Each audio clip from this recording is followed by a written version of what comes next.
So let's start enzymatic classification, इसमें देखते हैं कि enzymes को हम किस तरह से किन पैरामीटर्स की बेस पे 6 डिफरेंट ग्रुप्स के अंदर जो है वो क्लासिफाई कर सकते हैं। तो just like the many other molecules, आपके पास जो स्टार्टिंग क्लासिफिकेशन थी enzymes की, ये क्लासिफिकेशन बहुत एम्बिगुअस थी बिकॉज स्टार्ट में हम enzymes को क्लासिफाई करते थे on the basis of their substrate, और जो सबस्ट्रेट है उसके नेम के ऊपर हम लोग सुफिक्स, उसके नेम के एंड पे सुफिक्स एज ऐड कर देते थे और इस तरह से हम एंजाइम को नेम करते थे, दैट इज सबस्ट्रेट। ठीक है, इसी तरह से आपके पास अगर कोई सबस्ट्रेट है, फॉर एग्जांपल लैक्टोज, तो इसके लिए जो एंजाइम यूज होगा, this enzyme will be lactase. तो एंजाइम की क्लासिफिकेशन या उनकी नॉमेनक्लेचर के लिए जो रूल था वो on the basis of their substrate था। ठीक है, कि सबस्ट्रेट का नेम अगर आपको पता है, सबस्ट्रेट की टाइप पता है, तो आप उसके नेम पे एज सुफिक्स ऐड करके अपने एंजाइम को क्लासिफाई कर सकते हो। There was another method of enzymatic grouping या क्लासिफिकेशन, और ये मेथड एंजाइम के सोर्स के ऊपर डिपेंड करता था, या एंजाइम जो है वो किस साइंटिस्ट ने डिस्कवर किए थे। ठीक है, तो depending upon source of enzyme हम उसको जो है वो नेम कर सकते हैं कि आपका एंजाइम जो है वो कहाँ से है। लाइक प्रोटीन डिग्रेडिंग एंजाइम है पेप्सिन, तो इसको जिस सोर्स से आइसोलेट किया गया था उस सोर्स की बेस पे आपने इसका जो है वो नेम रख दिया पेप्सिन। तो ये क्लासिफिकेशन या ये नॉमेनक्लेचर एंजाइम्स के लिए जो है वो कुछ हद तक एम्बिगुअस नॉमेनक्लेचर इसलिए है बिकॉज इस क्लासिफिकेशन को फॉलो करने के बाद आपके पास मल्टीपल एंजाइम्स जो है वो सेम क्लास से बिलोंग कर सकते हैं या सेम टाइप्स ऑफ जो रिएक्शन है वो कैटालाइज करवा सकते हैं। तो उस केस में आपके पास उस एंजाइम्स को डिफरेंशिएट करना मुश्किल हो जाता था। ठीक है, तो international union of biochemistry and molecular biology, इसने इस एम्बिग्यूटी को खत्म करने के लिए एंजाइम्स की क्लासिफिकेशन उनके सबस्ट्रेट की बेस पे नहीं, उनके सोर्स की बेस पे नहीं, बल्कि टाइप ऑफ केमिकल रिएक्शन जो कोई एंजाइम कैटालाइज कराता है उसकी बेस पे जो है वो करने का एक सजेशन दिया। और इस सजेशन को कंसीडर करते हुए हम आज तक एंजाइम्स को क्लासिफाई करते हैं 6 डिफरेंट कैटेगरीज के अंदर। ठीक है, so the very first category is the oxidoreductases, जिसमें आप उन सब एंजाइम्स को रखते हो जो कि ऑक्सीडेशन और रिडक्शन के रिएक्शन को कैटालाइज करवाते हैं।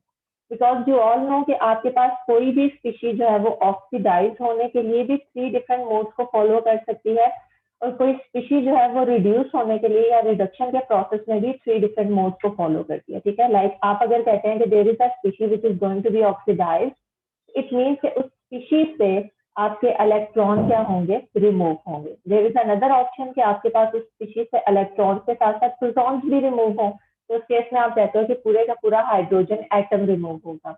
And the third mechanism is कि आपकी उस स्पीशी के अंदर ऐड हो जाए ऑक्सीजन। ऑक्सीजन ऐड हो सकती है मोनोएटॉमिक फॉर्म में भी और डाइएटॉमिक फॉर्म में भी, यानी कंप्लीट मॉलिक्यूलर ऐड हो सकती है और एक सिंगल एटम ऑफ ऑक्सीजन भी जो है वो ऐड हो सकता है।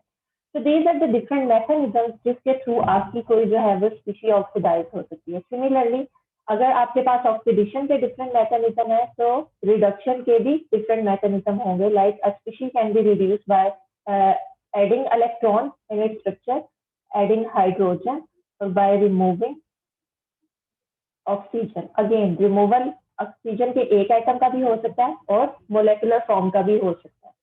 इट मीन्स कि आपके जो ऑक्सीडोरिडक्टेसेस हैं, वो ऑक्सीडोरिडक्टेसेस जो है वो किसी ऐसे केमिकल रिएक्शन को भी कैटालाइज करवा सकते हैं जिसमें कोई एक स्पीशी इलेक्ट्रॉन को रिमूव करेगी और दूसरी स्पीशी इलेक्ट्रॉन को गेन करेगी।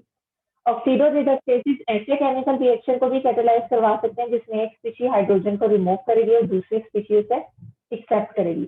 ऑक्सीडोरिडक्टेसेस ऑक्सीडेशन रिएक्शन को तब भी कैटालाइज करवा सकते हैं जब कोई स्पीशी ऑक्सीजन को रिमूव करेगी और दूसरी स्पीशी उस ऑक्सीजन को क्या करेगी, ऐड करेगी। So because oxidoreductases have different types of possibilities, they can catalyse oxidation reduction reactions in different ways. तो इसका मतलब है कि ऑक्सीडोरिडक्टेसेस की सब क्लासेस भी होंगी।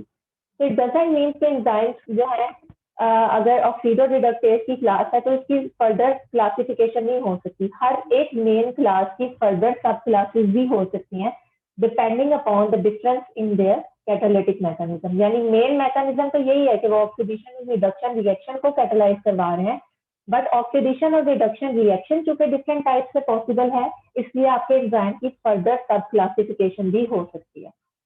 तो ऑक्सीडोरिडक्टेसेस में मैंने आप लोगों के सामने जो है वो 2 एंजाइम्स की एग्जांपल दी थी, जिसमें मैंने आपसे ये कहा था कि मोस्टली हमारे पास जो एंजाइम्स होते हैं डीहाइड्रोजिनेसेस, इन डीहाइड्रोजिनेसेस एंजाइम्स को हम कहते हैं कि दीज आर ऑक्सीडोरिडक्टेसेस। ठीक है, डीहाइड्रोजिनेसेस ऐसे एंजाइम्स होते हैं जो कि किसी ऑक्सीडेशन रिडक्शन रिएक्शन को कैटालाइज कराते हैं, लेकिन इसमें जो ऑक्सीडेशन और रिडक्शन रिएक्शन का मोड होगा, जो मैकेनिज्म होगा, वो रिमूवल ऑफ हाइड्रोजन होगा। यानी जो स्पीशी ऑक्सीडाइज होगी वो हाइड्रोजन को रिमूव करेगी, और जो स्पीशी रिड्यूस होगी वो हाइड्रोजन को एक्सेप्ट करेगी। तो ऐसे एंजाइम्स जो कि हाइड्रोजन की वजह से ऑक्सीडेशन रिडक्शन रिएक्शन को कैटालाइज करवाते हैं वो डीहाइड्रोजिनेसिस है।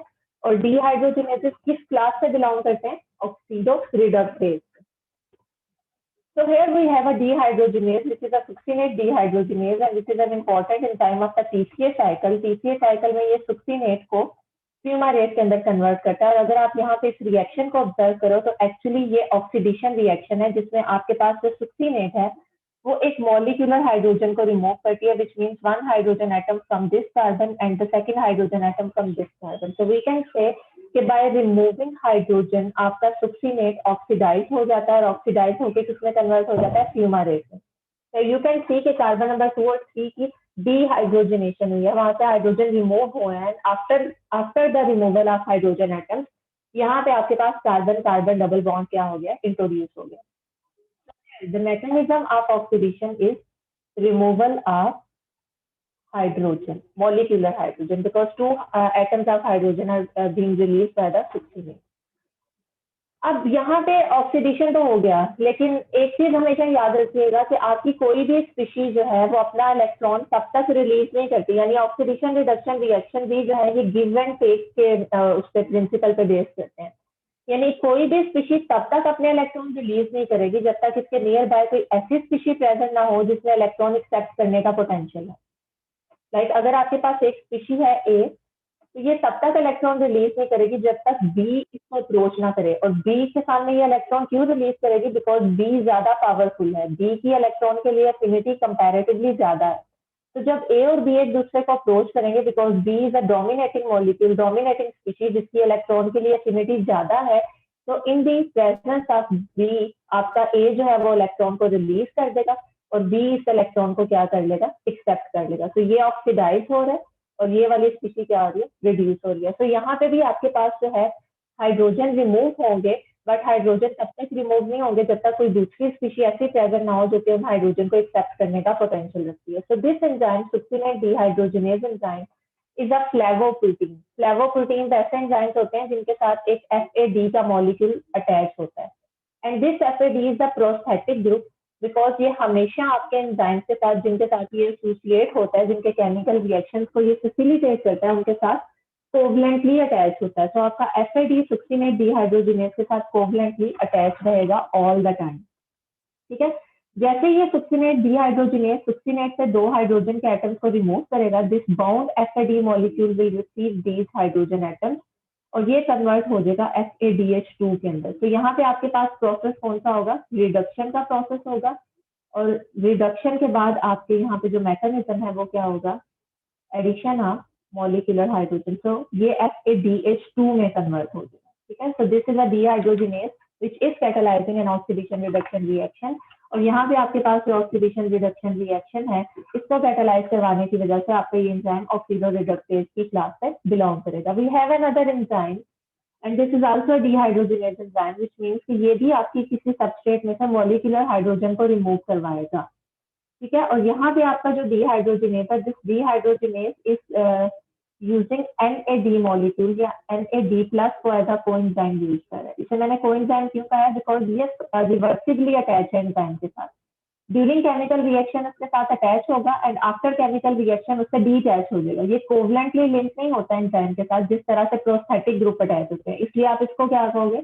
ये कोएंजाइम है, it is not a prosthetic group, because it is reversibly attached with the enzyme, और उसको facilitate कर रहा है to accomplish its chemical reaction.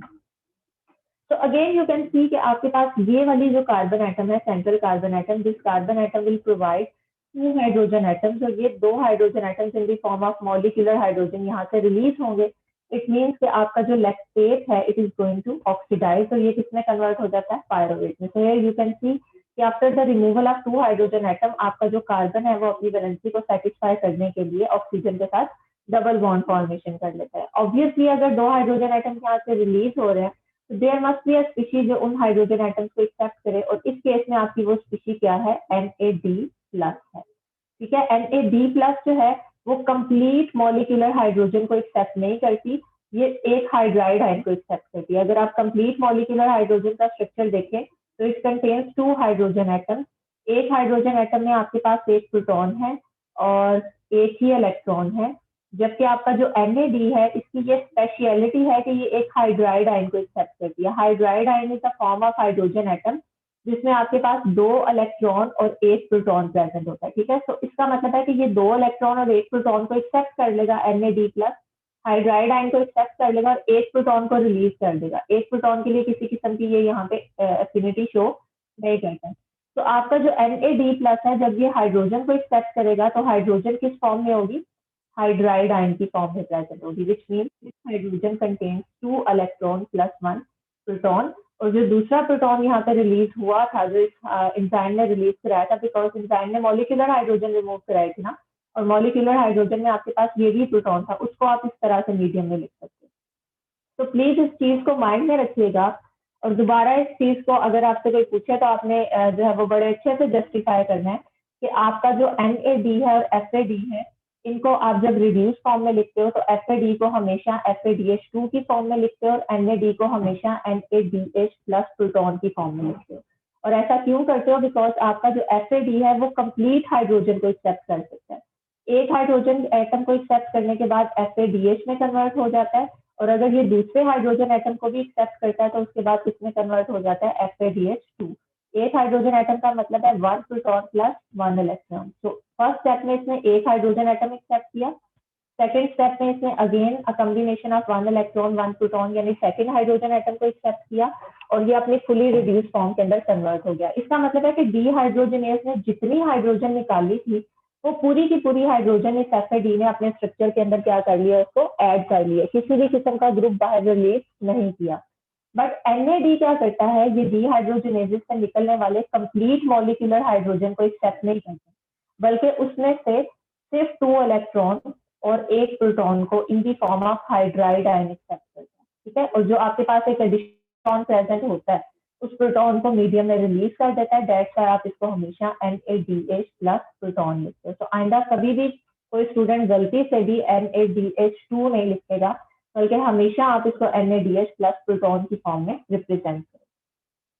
ठीक है, यहाँ पे हमने ऑक्सीडो रिडक्टेजेस देख लिए। अब सेकंड जो आपके पास क्लास है, इस सेकंड क्लास में आपके पास जो एंजाइम्स हैं, दीज एंजाइम्स आर ट्रांसफरेजेस। ठीक है, और ट्रांसफरेजेस ऐसे एंजाइम्स हैं जो कि ट्रांसफर करेंगे किसी ग्रुप का। ठीक है, transferases are the enzymes which catalyse the transfer of functional group और any other group between the molecule. यहाँ पे जो बिटवीन का वर्ड है इसको आप लोगों ने जो है वो बड़े ध्यान से देखना है।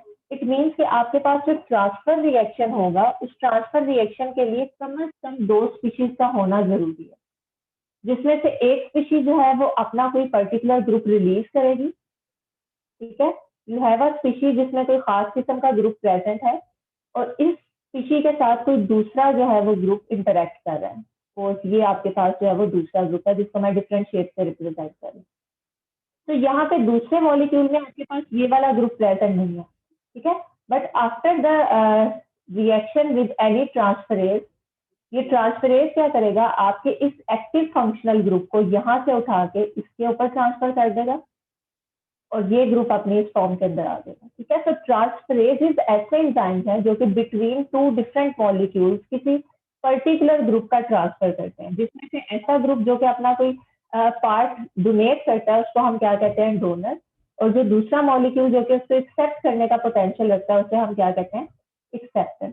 ठीक है, so transferases are the class of enzymes that catalyze the transfer of specific functional group between the molecules, or depending upon the type of groups which is going to be transferred between donor and acceptor, you can classify the transferases into the various different subclasses, जिसमें आपके पास पहली subclass है kinases. ये ऐसे transferases हैं जो कि phosphate group का ट्रांसफर करवाते हैं। ठीक है, और फॉस्फेट ग्रुप नॉर्मली ये एटीपी से उठाते हैं और किसी दूसरे मॉलिक्यूल के ऊपर उसको ट्रांसफर करवा देते हैं। Like you can see here कि आपके पास जो ग्लाइकोलिसिस का प्रोसेस है उसमें the very first enzyme is a kinase enzyme and this kinase is hexokinase which means कि ये हेक्सोसिस के ऊपर फॉस्फेट ग्रुप को ट्रांसफर करवाता है। तो हेयर यू कैन सी कि एटीपी आपके पास यहाँ पे फॉस्फोराइल ग्रुप डोनर के तौर पे एक्ट करेगा बिकॉज एटीपी के पास जो है वो आपके 3 फॉस्फेट ग्रुप अटैच होते हैं। ठीक है, तो अपने 3 में से एक फॉस्फेट ग्रुप ये ट्रांसफर कर देगा और यहाँ पे आप ऑब्जर्व कर सकते हो कि आपके पास एडीपी बन जाएगा जिसमें 2 फॉस्फेट है और जो एक फॉस्फेट ग्रुप यहाँ से रिलीज होगा वो एक्चुअली ट्रांसफर हो रहा है इस ग्लूकोज के ऊपर। तो आप इसको कह सकते हो कि this is an acceptor molecule जो कि इस ग्लूकोज सॉरी एक्सेप्टर मॉलिक्यूल जो कि इस फॉस्फेट ग्रुप को क्या कर रहा है, एक्सेप्ट कर रहा है। तो here you can observe the presence of a phosphate group. तो ये ग्लूकोज आपके पास अब क्या है, फॉस्फोराइलेटेड ग्लूकोज है जिसकी 6th पोजीशन के ऊपर ये फॉस्फेट ग्रुप अटैच है। तो यू कैन से कि आपके पास जो हेक्सोकाइनेज एंजाइम है, this hexokinase enzyme is actually a transferase enzyme because ये ट्रांसफर रिएक्शन कैटालाइज करवा रहा है between a donor and acceptor molecule. यही कंडीशन अभी हमने थोड़ी देर पहले पढ़ी थी ना कि ट्रांसफरेजेज ऐसे एंजाइम्स हैं जो कि बिटवीन 2 और मोर देन 2 डिफरेंट मॉलिक्यूल्स के दरमियान जो है वो किसी खास किस्म के ग्रुप का ट्रांसफर करवाते हैं। तो यहाँ पे हम ऑब्जर्व कर रहे हैं कि यस हेक्सोकाइनेज भी बिकॉज इसी किस्म का केमिकल रिएक्शन कैटालाइज करा रहा है। तो hexokinase is also transferase enzyme. उसके बाद आपके पास अमाइनो ट्रांसफरेजेस हैं, जैसे नाम से पता चल रहा है कि ये एंजाइम जो है वो अमाइनो ग्रुप का ट्रांसफर करवाएंगे। वी हैव असाइल ट्रांसफरेजेस, ये फैटी असाइल ग्रुप का ट्रांसफर करवाएंगे। वी हैव ग्लाइकोसाइल ट्रांसफरेजेस जो कि कार्बोहाइड्रेट मॉइटी को ट्रांसफर करवाएंगे from a donor to acceptor. तो इनमें से हम अमाइनो ट्रांसफरेज की एग्जांपल देखिए। ठीक है, अमाइनो ट्रांसफरेजेस ऐसे एंजाइम्स हैं जो कि अमाइनो ग्रुप का ट्रांसफर करवाते हैं from a donor to acceptor molecule. Here you can see कि आपके पास एक जो है वो मॉलिक्यूल वो अमाइनो एसिड है और दूसरा आपके पास जो मॉलिक्यूल है it is a donor molecule because इसमें आपके पास अमाइनो ग्रुप प्रेजेंट है। ऑब्वियसली जिस भी स्ट्रक्चर के अंदर कोई स्पीशीज या फंक्शनल ग्रुप प्रेजेंट है वो ही डोनर के तौर पे एक्ट करेगा और जहां पे ट्रांसफर होनी है वो एक्सेप्टर के तौर पे एक्ट करेगा। तो आपके अमाइनो ट्रांसफरेजेस अमाइनो एसिड को as an amino group donor use करते हैं और कीटो एसिड को as an amino group acceptor use करते हैं। ठीक है, ये आपके पास क्या होते हैं, एक्सेप्टर होते हैं। इसे कीटो एसिड क्यों कहा जा रहा है, बिकॉज इसमें आपके पास एसिड के साथ साथ कीटोन भी as a functional group present है and this is amino acid because यहाँ पे आपके पास एसिड के साथ साथ एक अमाइनो ग्रुप भी as a functional group present है। So this is the main difference between keto acid and amino acid. Amino transferases क्या करते हैं, ये ऐसे एंजाइम्स हैं जो कि इस अमाइनो ग्रुप को उठाएंगे, यानी ये जो सेकंड सेंट्रल कार्बन एटम है इसके ऊपर जो ग्रुप है हमको एक्सचेंज करते हैं। यहाँ वाला ग्रुप इधर ट्रांसफर करवा देंगे और अमाइनो ग्रुप इधर ट्रांसफर करवा देंगे। ठीक है, तो अब आप देख सकते हो कि आपके पास अमाइनो ट्रांसफरेज जब इन दोनों सबस्ट्रेट्स के ऊपर एक्ट करेगा तो आपके वो ग्रुप जो कि प्रीवियसली अमाइनो एसिड के पास प्रेजेंट है जिसमें ये आपके पास अमाइनो ग्रुप है वो इसके ऊपर अटैच हो जाएंगे और अल्फा कीटो ग्लूटारेट को किसमें कन्वर्ट कर देंगे, अमाइनो एसिड के अंदर। ठीक है, ग्लूटामेट के अंदर। और दूसरी तरफ आपके पास जो अल्फा कीटो ग्लूटारेट था जो कि ग्लूटामेट में कन्वर्ट हो गया, इससे दूसरी तरफ आपके पास जो एक अमाइनो एसिड था जिसमें पहले एक अमाइनो ग्रुप प्रेजेंट था उसके ऊपर इस फंक्शनल ग्रुप को ट्रांसफर करवा देंगे। तो यू कैन सी ये वाला ग्रुप जो कि पहले इस कीटो एसिड के पास था वो यहाँ पे ट्रांसफर हो गया। तो आपका अमाइनो एसिड किसमें कन्वर्ट हो गया, कीटो एसिड में ट्रांसफर रिएक्शन के बाद, और आपका कीटो एसिड किसमें कन्वर्ट हो गया, अमाइनो एसिड में। ठीक है, अब ये आपका अमाइनो एसिड बन गया और ये आपका कीटो एसिड बन गया। ठीक है, तो इन एंजाइम्स को आप क्या कहते हो, ट्रांसफरेजेस एंजाइम्स। और ये कौन से ट्रांसफरेजेस हैं, अमाइनो ट्रांसफरेजेस। ओके, थर्ड आपके पास जो क्लास है, थर्ड क्लास में आपके पास जो एंजाइम्स हैं, these enzymes are hydrolases enzymes. और ये ऐसे एंजाइम्स हैं जो कि carbon carbon, carbon nitrogen, carbon sulphur, carbon phosphorus या किसी भी किस्म का जो आपका बॉन्ड है विद इन ऑर्गेनिक कंपाउंड उसको ब्रेक करते हैं। बट इनकी कंडीशन है कि बॉन्ड ब्रेकेज में ये वाटर को यूज करते हैं। बॉन्ड ब्रेकेज के लिए ये किस चीज को यूज करते हैं, वाटर को यूज करते हैं। तो जब भी आप कोई ऐसा एंजाइम देखो जो कि किसी पर्टिकुलर बॉन्ड को ब्रेक कर रहा है, उसको हाइड्रोलाइज कर रहा है, लेकिन बॉन्ड ब्रेकेज के लिए जो है वो वाटर को यूज कर रहा है, वाटर के ग्रुप्स ट्रांसफर कर रहे हैं in order to break a particular bond, तो इस एंजाइम को आप क्या कहते हो, तो this enzyme is actually hydrolase enzyme. Like इसमें हम एक एग्जांपल लेते हैं, आपने अभी जो अमाइनो एसिड्स पढ़े हैं उन्हीं को एज एन एग्जांपल लेते हुए हम इस चीज को थोड़ा सा अंडरस्टैंड करते हैं कि during the condensation reaction of amino acids ये चीज डिस्कस की थी कि आपके अमाइनो एसिड्स में एक तरफ अमाइनो ग्रुप प्रेजेंट होता है, ठीक है, एक तरफ आपके पास कार्बोक्सिलिक एसिड ग्रुप प्रेजेंट होता है, उसमें एक पोजीशन के ऊपर हाइड्रोजन अटैच है और जो फोर्थ पोजीशन है वहां पे आर साइड चेन प्रेजेंट है। इसी तरह से अगर आप यहाँ पे सेकेंड अमाइनो एसिड को देखो तो यहाँ पे भी अमाइनो ग्रुप है, आपके पास कार्बोक्सिलिक एसिड ग्रुप है, हाइड्रोजन है और आपके पास जो है वो आर चेन प्रेजेंट है। अभी इनके दरमियान किसी किस्म का कोई बॉन्ड नहीं है, बट डेफिनेटली जब इनके दरमियान बॉन्ड बनेगा तो बॉन्ड फॉर्मेशन में आपने ये चीज ऑब्जर्व की थी कि आपका एक अमाइनो एसिड जो है वो अपना हाइड्रोक्साइल ग्रुप डोनेट करता है, यहाँ से ये रिमूव हो जाएगा। दूसरा अमाइनो एसिड अपना जो है वो हाइड्रोजन ग्रुप जो है वो यूज करता है फॉर दी बॉन्ड फॉर्मेशन, और यहाँ पे ड्यूरिंग द बॉन्ड फॉर्मेशन आपके पास जो है वो एक स्मॉल मॉलिक्यूल वाटर मॉलिक्यूल की जो है वो एलिमिनेशन होती है, यानी ड्यूरिंग द बॉन्ड फॉर्मेशन आपके जो है वो ये दोनों एक्टिव ग्रुप्स, दोनों जो फंक्शनल ग्रुप्स हैं, ये एक वाटर मॉलिक्यूल को रिलीज करते हैं। वाटर मॉलिक्यूल के ग्रुप्स जो है वो यहाँ से इस कार्बन एटम और इस नाइट्रोजन ने डोनेट किए हैं। तो आपके पास ये कार्बन और नाइट्रोजन बॉन्ड तो बन जाएगा, लेकिन इस बॉन्ड को बनाने के लिए आपके पास एक वाटर मॉलिक्यूल यहाँ से रिलीज होगा। Now if you want to break this particular bond, suppose आपकी बॉडी के अंदर प्रोटीन्स की डिग्रेडेशन होनी है या आपने डाइट में प्रोटीन्स को इनटेक किया है और उन प्रोटीन्स की डाइजेशन होनी है वाया डिफरेंट डाइजेस्टिव एंजाइम्स, तो अब इन पेप्टाइड बॉन्ड्स में ब्रेक होना है। डेफिनेटली ये पेप्टाइड बॉन्ड्स तब तक ब्रेक नहीं होंगे जब तक आप इस कार्बन एटम को हाइड्रोक्साइल ग्रुप प्रोवाइड नहीं करोगे और इस नाइट्रोजन को हाइड्रोजन प्रोवाइड नहीं करोगे, ठीक है। तो इस केस में इस बॉन्ड को ब्रेक करने के लिए वाटर की इन्वॉल्वमेंट बहुत ज्यादा जरूरी है, because this water molecule will provide these two groups hydrogen and hydroxide, because during bond formation ये ग्रुप्स रिलीज हुए थे। तो if you want to break this particular bond तो आपको ये ग्रुप्स जो है वो वापस रिटर्न भी करने हैं। तो यहाँ पे carbon nitrogen bond definitely break होगा, बट जो एंजाइम इस बॉन्ड को ब्रेक करेगा हमेशा वो वाटर मॉलिक्यूल को कंज्यूम भी करेगा। तो ऐसे एंजाइम्स को आप क्या कहते हो, दीज एंजाइम्स आर हाइड्रोलेसिस। और almost all types of biomolecules जब आप लोगों ने चैप्टर 1 में डिस्कस किए थे तो आपने ये चीज पढ़ी थी कि उनके जब कंडेंसेशन रिएक्शंस होते हैं तो ये कंडेंसेशन रिएक्शंस एलिमिनेशन के प्रोसेस के थ्रू होते हैं, वाटर मॉलिक्यूल रिलीज होता है, चाहे आपके पास एंजाइम्स हैं, सॉरी प्रोटीन्स की फॉर्मेशन है, न्यूक्लियोटाइड्स के दरमियान बॉन्ड फॉर्मेशन है, कार्बोहाइड्रेट्स के दरमियान बॉन्ड फॉर्मेशन है, हमेशा आपके पास एक वाटर मॉलिक्यूल रिलीज होता है। तो इस बॉन्ड को ब्रेक करने के लिए आपके पास जितने भी एंजाइम्स होंगे वो कौन से एंजाइम्स होंगे, हाइड्रोलेसिस एंजाइम्स, ठीक है। So you can see an example of this hydrolase enzyme which is lactase enzyme, जो कि लैक्टोज के दरमियान जो ग्लाइकोसिडिक बॉन्ड है इसको टारगेट करता है। यहाँ पे आप ऑब्जर्व कर सकते हो कि आपका जो लैक्टोज है इट इज अ डाइसैकाराइड, जिसमें आपके पास एक तरफ ग्लैक्टोज है, दिस इज अ ग्लैक्टोज जो कि अपना फर्स्ट कार्बन यूज करता है, और दूसरी तरफ आपके पास ग्लूकोज है जो कि अपना फोर्थ कार्बन यूज करता है। दोनों के दरमियान जो बॉन्ड है this is beta 1,4 glycosidic bond. अगर आपके पास ये लैक्टोज मिल्क प्रोडक्ट्स के अंदर प्रेजेंट है, इट मीन्स कि ये जो है डाइजेस्ट होनी चाहिए, बिकॉज हमने ये चीज पढ़ी है कि जब तक जो है ये शुगर्स डाइजेस्ट नहीं होंगी, मेटाबोलाइज नहीं होंगी, ये ब्लड वेसल्स में एंटर नहीं होंगी, और अगर ब्लड वेसल्स में एंटर नहीं होगी इसका मतलब है ये यूजलेस है हमारे लिए। जब तक कोई शुगर हमारी बॉडी सेल्स तक नहीं पहुंच रही, हम उससे एनर्जी नहीं निकाल सकते, उसको कंज्यूम नहीं कर सकते, तब तक वो यूजलेस ही है ना। तो आपके पास लैक्टेज एंजाइम एक ऐसा एंजाइम है जो कि इसको हाइड्रोलाइज करेगा, इसको डिग्रेड करेगा और सेल्स तक ग्लैक्टोज और ग्लूकोज को ट्रांसफर करेगा।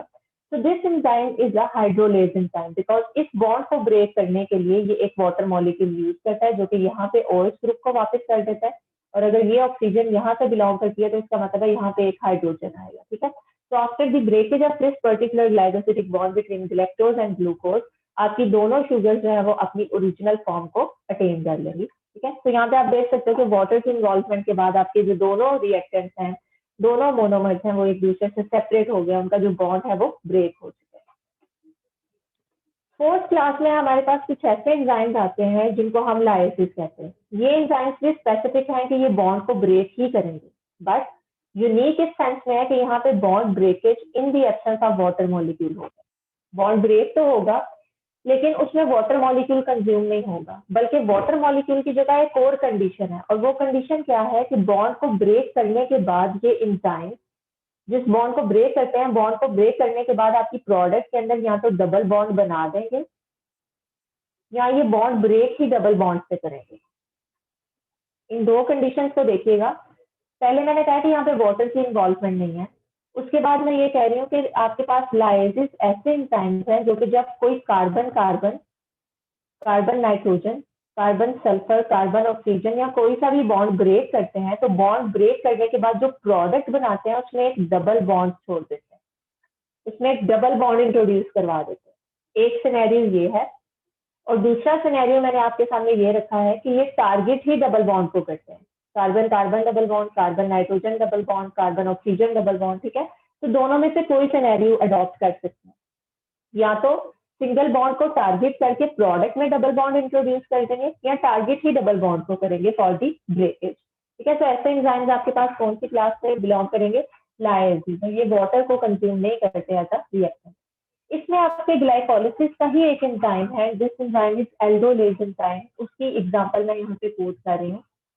This enzyme is an aldolase enzyme जो कि 6 कार्बन शुगर फ्रुक्टोज 1,6 बिसफॉस्फेट को टारगेट करता है और उसके कार्बन नंबर 3 और 4 के दरमियान बॉन्ड को क्या करता है, ब्रेक करता है। Like you can see here कि आपके पास ये एक 6 कार्बन कंपाउंड है विच इज फ्रुक्टोज, जो कि आपके पास कीटोहाइड्रोज है, which means कि इसमें कीटोन फंक्शनल ग्रुप प्रेजेंट होता है which is present at the carbon number 2, and this is bisphosphate because आपका फॉस्फेट ग्रुप 2 डिफरेंट पोजीशन के ऊपर अटैच है। अब अगर आपके दोनों फॉस्फेट ग्रुप एक ही पोजीशन के ऊपर अटैच हो तो तब आप उनको डाइफॉस्फेट कहते हो, लेकिन अगर फॉस्फेट ग्रुप 2 डिफरेंट पोजीशन के ऊपर अटैच हो तो तब आप उसको डाइफॉस्फेट नहीं कहोगे बल्कि बिसफॉस्फेट कहोगे, ठीक है। So here you can see कि 2 phosphate groups are present in this structure, but the point of attachment जो है वो डिफरेंट है, एक 6 पोजीशन पे और एक फर्स्ट पोजीशन पे है। So that's why this is a bisphosphate, it is not a diphosphate, ठीक है। सो डाइफॉस्फेट आप नहीं कह सकते, इट इज अ बिसफॉस्फेट। अब एल्डोलेज एक ऐसा एंजाइम है जिसमें कार्बन नंबर 4 के दरमियान बॉन्ड को ब्रेक करना है। लेट्स सपोज इसने बॉन्ड को ब्रेक कर दिया, तो बॉन्ड ब्रेकेज के बाद आपके पास ये दो इंटरमीडिएट आएंगे, इनको मैं इस तरह से यहाँ पे लिख रही हूँ कि आपके पास this is the first carbon atom, ये सेकंड कार्बन एटम है और ये थर्ड कार्बन एटम है, और यहाँ पे जो आपके पास नेक्स्ट कार्बन एटम के साथ बॉन्ड था वो ब्रेक हुआ है, इसलिए मैं यहाँ पे इसको ऐसे ही जो है वो छोड़ रही हूँ। और फोर्थ कार्बन एटम आपका ये है, this is the fifth carbon atom, और ये आपका लास्ट कार्बन एटम है। तो ये दो वो पोजिशन हैं, first one and second one, जहाँ पे एक एक बॉन्ड ब्रेक हुआ है। अगर आप लोग यहाँ पे कार्बन एटम की वैलेंसी को थोड़ा सा नोटिस करो तो आप देखोगे कि कार्बन नॉर्मली 4 बॉन्ड्स बनाता है, बट हेयर आपकी बॉन्ड ब्रेकेज के बाद वैलेंसी डिस्टर्ब हो गई है, तो this carbon atom has a potential to make another bond. इसी तरह से आपके पास यहाँ पे जो स्ट्रक्चर है, यहाँ पे भी आपके पास कार्बन के 3 बॉन्ड्स हैं, तो इस कार्बन एटम में भी एक बॉन्ड का पोटेंशियल है। अब होगा क्या, बिकॉज इस यहाँ पे कार्बन की वैलेंसी को सेटिस्फाई करने के लिए बाहर से वाटर मॉलिक्यूल को इन्वॉल्व हो नहीं सकता, तो ये वाला जो स्ट्रक्चर है ये अपना हाइड्रोजन यहाँ से रिलीज करेगा, this hydrogen will bind to this carbon atom, इसकी वैलेंसी पूरी होगी। आप इसको इस तरह से भी लिख सकते हो CH2OH, बिकॉज इस कार्बन एटम के साथ आपके पास 2 हाइड्रोजन अटैच है और एक हाइड्रोक्साइल ग्रुप है, जैसे यहाँ पे लिखा हुआ है, ठीक है। और दूसरे तरफ आपके पास जैसे ही ये हाइड्रोजन यहाँ से रिमूव होगा तो अब ऑक्सीजन की वैलेंसी भी डिस्टर्ब होगी जो मैक्सिमम 2 बॉन्ड्स बना सकता है, तो कार्बन अपनी वैलेंसी को सेटिस्फाई करने के लिए ऑक्सीजन के साथ क्या कर लेगा, डबल बॉन्ड फॉर्मेशन कर लेगा। तो इस एंजाइम ने वाटर को यूज नहीं किया बल्कि अपने ही कुछ ग्रुप्स को यूज करते हुए, उनको रीअरेंज करते हुए अपनी प्रोडक्ट को क्या कर लिया, स्टेबलाइज कर दिया, ठीक है, और उसमें डबल बॉन्ड इंट्रोड्यूस करा दिया। तो यू कैन सी कि आपके पास ये जो स्ट्रक्चर था, ये जो कार्बन एटम था, प्रीवियसली इसमें डबल बॉन्ड नहीं था, but after the bond breakage आपके पास यहाँ पे एक प्रोडक्ट के अंदर क्या चीज प्रोड्यूस हो गया, डबल बॉन्ड प्रोड्यूस हो गया। तो आप कह सकते हो कि जो एल्डोलेज है, this aldolase is actually a lies, because जब ये कार्बन कार्बन डबल बॉन्ड को ब्रेक कर रहा है तो प्रोडक्ट के अंदर, सॉरी, कार्बन कार्बन बॉन्ड को ब्रेक कर रहा है तो प्रोडक्ट के अंदर एक डबल बॉन्ड को क्या कर रहा है, इंट्रोड्यूस कर रहा है। तो अब आप देख सकते हो कि आपके पास जो दो शुगर्स आई हैं, this is a keto triose, because ये ट्रायोज है, 3 कार्बन कंटेनिंग कार्बोहाइड्रेट है, लेकिन इसमें ketone as a functional group present है ना, तो ये कीटो ट्रायोज है जिसको आप कहते हो dihydroxy acetone phosphate, and this is Aldo triose, ये भी ट्रायोज है, 3 कार्बन कंटेनिंग जो है वो कार्बोहाइड्रेट है, लेकिन इसमें आपके पास जो फंक्शनल ग्रुप है वो एल्डिहाइड है। ये चीज आपको पता ना कि कार्बोहाइड्रेट है पॉलीहाइड्रोक्सी एल्डिहाइड एंड कीटोन, यानी इनमें एल्डिहाइड फंक्शनल ग्रुप भी प्रेजेंट हो सकता है और कीटोन फंक्शनल ग्रुप भी प्रेजेंट हो सकता है। तो अगर कीटोन प्रेजेंट है तो ये ट्रायोज कीटो ट्रायोज होगी, और अगर एल्डिहाइड फंक्शनल ग्रुप प्रेजेंट है तो ये एल्डो ट्रायोज होगी। ये दोनों एक दूसरे के आइसोमर्स हैं, इनमें सिर्फ फंक्शनल ग्रुप की पोजीशन का डिफरेंस है, बाकी इनके मॉलिक्यूलर फॉर्मूलाज क्या है, एक्सचेंज है, और इनको मैं नेक्स्ट क्लास के अंदर जो है वो दोबारा से इस एग्जांपल को रेफर करते हुए एक्सप्लेन करूंगी कि yes these are the isomeric forms of each other. Fifth class में आपके पास ऐसे एंजाइम्स आप क्लासीफाई करते हो जो कि आइसोमेरेसिस हैं, और आइसोमेरेसिस भी वो एंजाइम्स हैं जो कि ग्रुप ट्रांसफर रिएक्शन कैटालाइज करेंगे, but there is a difference between transferases and isomerases. Transferases भी ट्रांसफर रिएक्शन करवाते थे, आइसोमेरेसिस भी ट्रांसफर रिएक्शन कैटालाइज करवा रहे हैं, बट ट्रांसफरेसिस में जो केमिकल रिएक्शन था वो बिटवीन टू मॉलिक्यूल्स था, एक डोनर था जो कि अपना ग्रुप ट्रांसफर करता था, और दूसरी तरफ आपके पास एक एक्सेप्टर था जो कि उस ग्रुप को क्या करता था, एक्सेप्ट करता था। ठीक है, तो यहाँ पे आपके पास डोनर और एक्सेप्टर दो डिफरेंट मॉलिक्यूल के दरमियान एक्सचेंज रिएक्शन हो रहा है। बट आइसोमेरेसिस ऐसे एंजाइम है जो कि within a single structure, with in a single species catalyse करवाते हैं ट्रांसफर रिएक्शन को, इसमें कोई भी दूसरा मॉलिक्यूल इन्वॉल्व नहीं होता। तो लेट्स सी कि आपके पास इसमें कौन कौन से एंजाइम्स आ सकते हैं।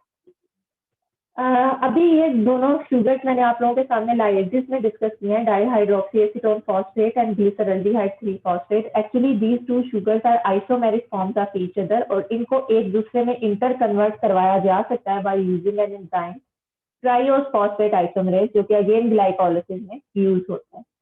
तो ये जो ट्राइओस फॉस्फेट आइसोमेरेज है ये सिंपली इस फंक्शनल ग्रुप की पोजीशन को चेंज करता है, यानी यहाँ पे आपके पास ये फंक्शनल ग्रुप, हमें पता है कि अगर carbonyl functional group with in the chain present हो तो आप उसको कीटोन कहते हो, और अगर ये at the end of chain present हो तो आप उसको एल्डिहाइड कहते हो। ठीक है, तो यहाँ पे आप ये चीज ऑब्जर्व कर रहे हो कि दोनों स्ट्रक्चर्स के अंदर सिर्फ और सिर्फ position of carbonyl functional group का चेंज है। एक स्ट्रक्चर के अंदर वो फर्स्ट कार्बन एटम के ऊपर प्रेजेंट है, और दूसरे स्ट्रक्चर में वो सेकेंड कार्बन एटम के ऊपर प्रेजेंट है।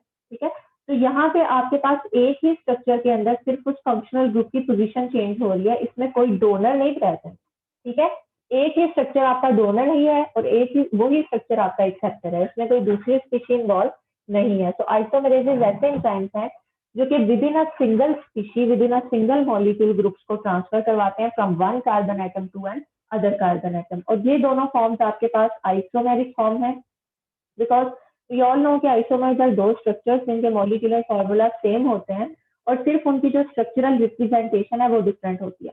तो अगर आप यहाँ पे ऑब्जर्व करो तो आपके पास यहाँ पे नंबर ऑफ कार्बन एटम्स 3 है, इस स्ट्रक्चर में भी आपके पास 3 कार्बन एटम्स है।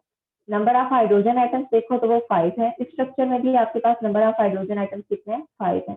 नंबर ऑफ ऑक्सीजन ऑब्जर्व करोगे तो वो 3 है, इस स्ट्रक्चर में भी आपके पास नंबर ऑफ ऑक्सीजन कितने हैं, 3 है।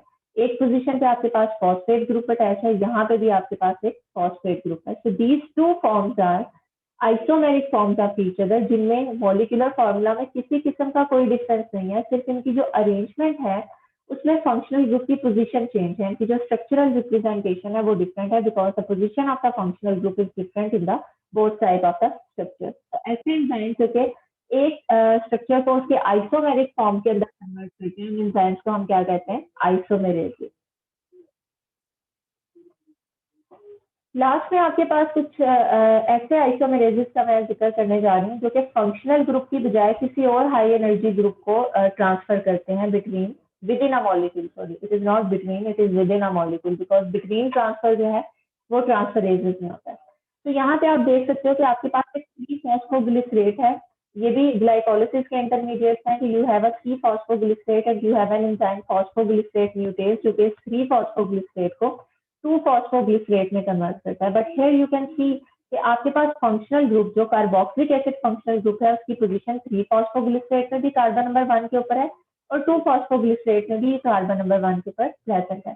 बट यहाँ पे आपके पास एक फॉस्फेट ग्रुप है जिसकी पोजीशन को चेंज करवाया जा रहा है from carbon number 3 to carbon number 2।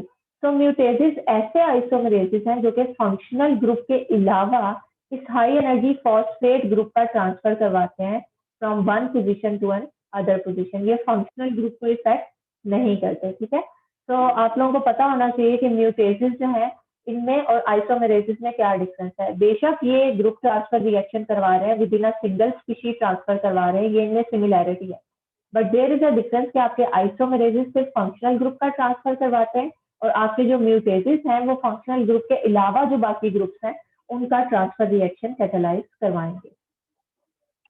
Last class आपके पास है लाइगेसेस की, और लाइगेसेस में ऐसे एंजाइम्स हैं जो कि बॉन्ड को जो है वो बनाते हैं। They are known for making bond. ठीक है, इससे पहले आपने लाइसिस पढ़े हैं और आपने जो है वो हाइड्रोलाइसिस पढ़े हैं। ये ऐसे एंजाइम्स हैं जो कि बॉन्ड को ब्रेक करते हैं, ऑल्दो इनके मैकेनिज्म डिफरेंट है, but ligases are the enzymes which are specialised to make carbon carbon, carbon nitrogen, carbon sulphur and other bonds. लेकिन द कंडीशन इज कि ये हमेशा बॉन्ड फॉर्मेशन के लिए कोई high energy nucleotide triphosphate use करेंगे। अगर तो यूज नहीं करते, बॉन्ड बनता है और वो एंजाइम इस न्यूक्लियोटाइड ट्राइफॉस्फेट को यूज नहीं करता, तो तब आप इसको लाइगेज नहीं कहोगे। ठीक है, तो यहाँ पे आप ऑब्जर्व कर सकते हो कि आपके पास जो है pyruvate carboxylase is an enzyme which belong to the class of ligase, और इसे लाइगेज इसलिए कहा जा रहा है बिकॉज ये एक ऐसा एंजाइम है जो कि पायरोवेट और कार्बन डाइऑक्साइड के दरमियान बॉन्ड फॉर्मेशन करता है। Here the source of carbon dioxide is bicarbonate ion, जो कि एक कार्बन डाइऑक्साइड का मॉलिक्यूल प्रोवाइड करेंगे, और ये कार्बन डाइऑक्साइड यहाँ पे पायरोवेट का ये जो टर्मिनल कार्बन एटम है, मिथाइल कार्बन एटम, उसके साथ बॉन्ड फॉर्मेशन करेगा। But for the bond formation और to make this chemical reaction possible, आपको एक ऐसा एंजाइम रिक्वायर्ड है, पायरोवेट कार्बोक्सिलेज, जो कि एटीपी की प्रेजेंस में ये केमिकल बॉन्ड बनाएगा। तो यहाँ पे आपके पास कार्बन कार्बन बॉन्ड बन तो रहा है, बट ये बॉन्ड एटीपी की प्रेजेंस में बन रहा है। दैट्स व्हाई आप कह सकते हो कि pyruvate carboxylase is a type of enzyme which is a ligase enzyme, because ये एक हाई एनर्जी न्यूक्लियोटाइड ट्राइफॉस्फेट को यूज कर रहा है for the bond formation reaction. तो बच्चों, यहाँ तक आप लोगों की जो एंजाइमेटिक क्लासिफिकेशन है वो कंप्लीट हुई है, और इस चीज को जैसे मैंने आप लोगों को पहले भी बताया है कि हर एक जो क्लास है इसमें फर्दर सब क्लासेस भी हो सकती हैं। लाइक हमेशा आपके पास जो फर्स्ट क्लास है वो ऑक्सीडो रिडक्टेज होगी, और आपके पास जो है वो फिफ्थ क्लास आइसोमरेज की होगी। लेकिन इट डजेंट मीन्स कि इनकी फर्दर जो है वो सब क्लासेस नहीं हो सकती। जैसे आप यहाँ पे देख रहे हो कि फर्स्ट क्लास आपके पास ऑक्सीडो रिडक्टेज की है, लेकिन 1.1, 1.2, 1.3 आपके पास जो है वो फर्दर सब क्लासेस को रिप्रेजेंट कर रहे हैं, like main class and then subclass 1। इसमें ऐसे आपके पास ऑक्सीडो रिडक्टेजेस आएंगे जो कि इस ग्रुप के अक्रॉस से जो है वो हाइड्रोजन एटम को रिमूव करेंगे। ठीक है, फिर आपके पास 1.2 में ऐसे सारे ऑक्सीडो रिडक्टेज आएंगे जो कि हाइड्रोजन एटम को रिमूव तो करेंगे, लेकिन वो एल्डिहाइड ग्रुप से या फिर ऑक्सो ग्रुप से, एल्डिहाइड या कीटोन ग्रुप के अराउंड से जो है वो कैटालाइज करवाएंगे ऑक्सीडेशन रिडक्शन रिएक्शन को। और थर्ड सब क्लास में आपके पास ऐसे एंजाइम्स आ जाएंगे जो कि इस ग्रुप को यूज करेंगे for the oxidation reduction reaction. तो किस पोजीशन से हाइड्रोजन रिमूव हो रही है, किस मैकेनिज्म से हाइड्रोजन रिमूव हो रही है, इन सब को माइंड में रखते हुए आप क्या कर सकते हो, एंजाइम को फर्दर सब क्लासिफाई कर सकते हो।